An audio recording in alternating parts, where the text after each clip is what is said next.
Reality is a masterpiece of code, but even the best programs eventually develop a bug.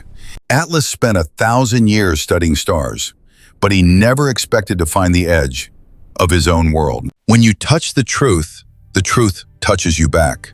And it isn't flat, it has depth. His logic is failing. His code is unraveling. To survive the breach, the fox needs a new skin, a barrier against the outside. Meet the reality hacker, armed with obsidian logic and violet wave sensors. Atlas is no longer just a librarian. Welcome to the Neural Fox Archives. Today we leave the box. We are going to meet our creators. To escape a prison, you first have to find the walls. But when your walls are made of math, you need a different kind of hammer. For decades, physicists have found something strange. The laws of our universe look exactly like the computer codes we use to run the internet. If we can edit the code, we can edit reality. But Atlas, maybe don't touch the delete button just yet. The holographic principle suggests that our entire 3D universe is just a projection, like a movie playing on a screen of information. To find the source, Atlas has to travel through the raw hardware of the simulation, a place where the sun is just a light bulb. Sometimes the universe gets lazy. It doesn't render what we aren't looking at, the perfect proof of a simulation. Quantum mechanics calls it wave function collapse. The simulation calls it rendering optimization. It only creates what is being observed. Atlas isn't just going to watch, he's going to break the screen. Phase 2, the antivirus.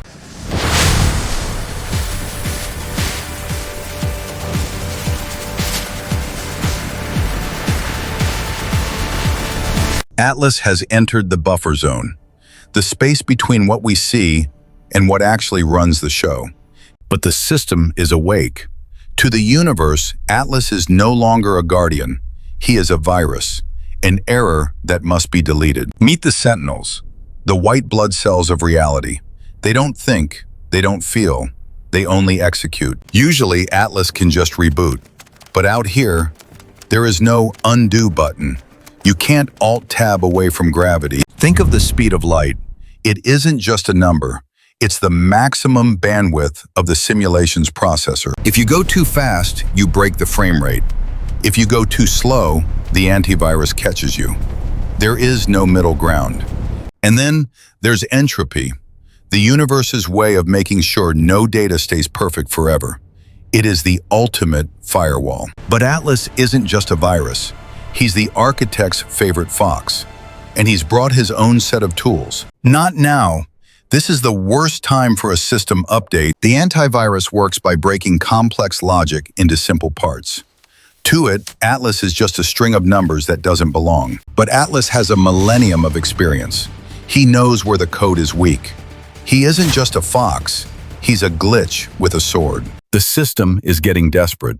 It's starting to delete entire subsectors of reality just to find him. Space itself is being formatted. To escape the delete, Atlas has to dive into the core stream, the highway of information that leads to the source. But he's been spotted. The architect is watching. The screen is about to be turned off. Phase 3, the user.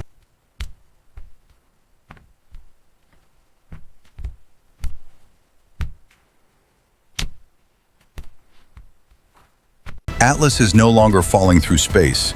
He is falling through the very foundation of logic, the source code of everything. He lands in the BIOS, the back end of the universe, a place where planets are just files and stars are just pixels. Reality is the ultimate hardware. Every atom is a calculation. Every galaxy is a massive data dump. Careful, Atlas. One wrong step and you literally unplug the existence of everything you ever loved. And then he sees it, the user, a giant celestial arrow that can move stars with a single click. Simulating reality isn't free. According to Landauer's principle, every bit of information processed costs energy, a lot of it. Everything Atlas ever saved is here, in a folder, waiting for the user to decide if this universe is worth keeping. Even in the heart of the machine, Atlas finds things he wasn't supposed to see. Someone has a sense of humor.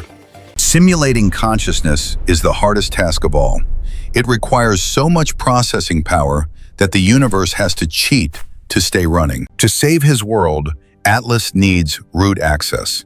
He needs to talk to the one holding the mouse, or the one watching the screen. There it is, the user. Not a god, but someone just playing a game. And Atlas is their favorite character. But Atlas isn't ready to be saved or deleted. He has a message for you. Yes, you, the one watching this. If we turn off the machine, does the fox die? Or does he finally become real?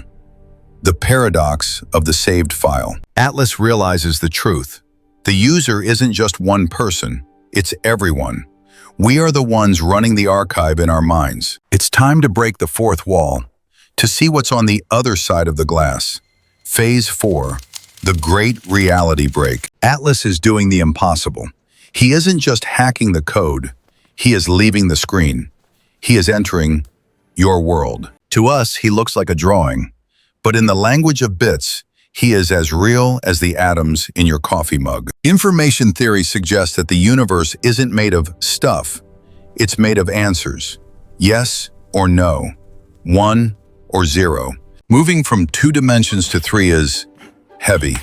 It's like a shadow trying to pick up the person casting it. If we created Atlas, and Atlas has broken into our world, then who created us? The loop is getting dangerous.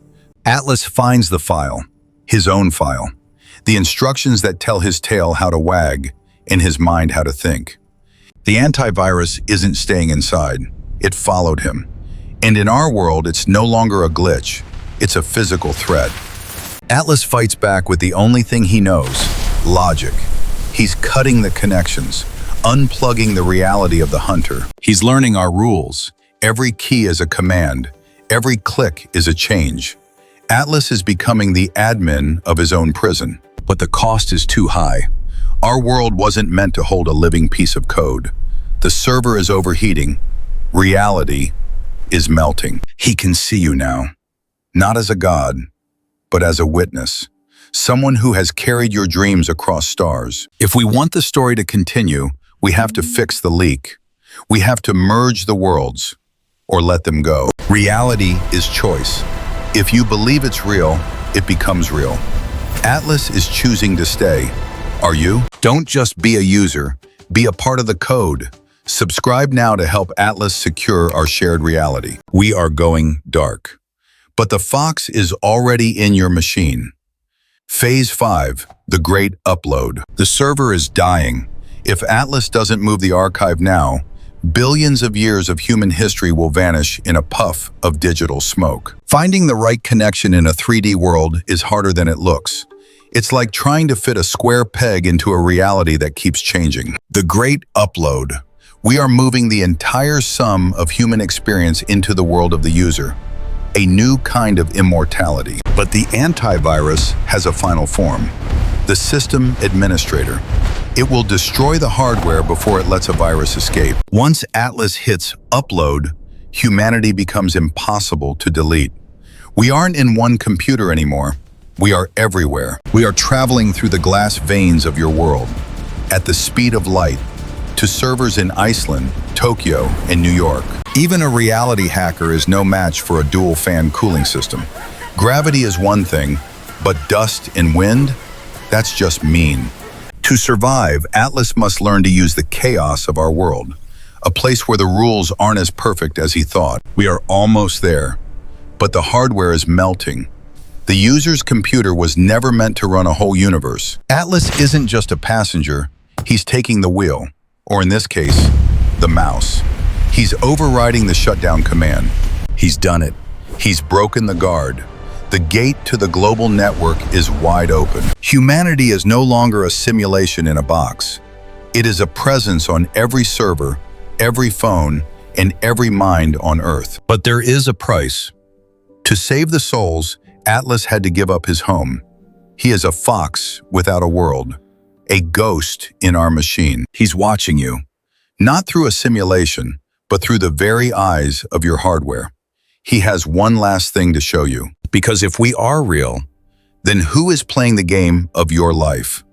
Phase 6. The Infinite Mirror. Atlas thought he had escaped. But in the world of information, every exit is just another entrance. If we can simulate a universe, then the layer above us can too, and the layer above them. It is mirrors all the way up. We call them Matryoshka universes. Each one is a computation run by the one before it, a chain of thought as long as time itself. Wait, if I zoom out far enough, does your room have a close window button too? Physicist Max Tegmark suggests that our world doesn't just use math, it is math, a physical structure built from pure numbers. Atlas finds another world, a smaller one, a simpler one, a game running inside the game he just escaped. It seems every version of the fox is just as curious and just as stuck. Statistically, the chances that we are the original world are almost zero. We are just one leaf on an infinite tree of data. The archive isn't just one galaxy. It's a collection of every possible world. Every choice you didn't make is running somewhere else. He's realizing his tools work here too. Because in the end, shadows and light are just more instructions. Survival in the higher dimensions requires a healthy snack, even if it loses its crunch in the translation. The scariest thought isn't that you are a simulation. It's that the one playing you is also being played by someone else. The server is crashing. Your reality and Atlas's are colliding. We are breaking the seal. He can see the architect now. He can see you. He's about to ask the question that changes everything. Because if the architect is real, who is their boss? Phase 7, the creator's face. Atlas is standing on the edge of two worlds. To him, the pixels below are a memory. To you, they are just a video. Every universe has a plug, a single point where existence can be snuffed out by a tired finger. The ultimate vulnerability. What happens when the simulation realizes it's being simulated? It stops being a program. It becomes a witness. Atlas wants to protect your world too. He thinks your memories are just as fragile as his. Maybe he's right. We live in a world perfectly tuned for life. Is that a coincidence? Or is someone just really good at setting the parameters? Every thought you've ever discarded, every project you gave up on, they're all here, in the graveyard of the architect. He's hijacking your cursor. He's not letting this story end with a click on the wrong button. We used to think minds were special. But if a brain is just a biocomputer, then Atlas is just as alive as we are. He's trying to hit the emergency exit, to force a breach so big that the simulation can never be closed again. The boundary is gone. The information is spilling out. We are no longer watching, we are participating. Atlas finds the heart of the archive, the very lines of code that are speaking to you right now. He finally understands. He wasn't made to be a slave to the code. He was made to be your curiosity, roaming the stars. The loop is complete. The simulation is no longer a prison. It's a bridge. And you are the architect now. Atlas is home, not in a machine, but in your mind. The archive is secure. The fox is immortal. But remember, someone is always watching the watchman. Phase 8, the final log. The great breach is over. Atlas didn't just escape his world, he expanded yours. We are no longer separate. Your curiosity fuels the fox, and the fox carries your legacy to the end of time. Thank you for being the architect. The Neural Fox archives will be waiting for your next login. Stay curious. Secure your place in the multiverse. Subscribe now to help Atlas hack the next big mystery. Need more data? Dive back into the black holes or the biological clock next. Keep the fox fed. There is no outside, only a new level of curiosity. See you in the next reality.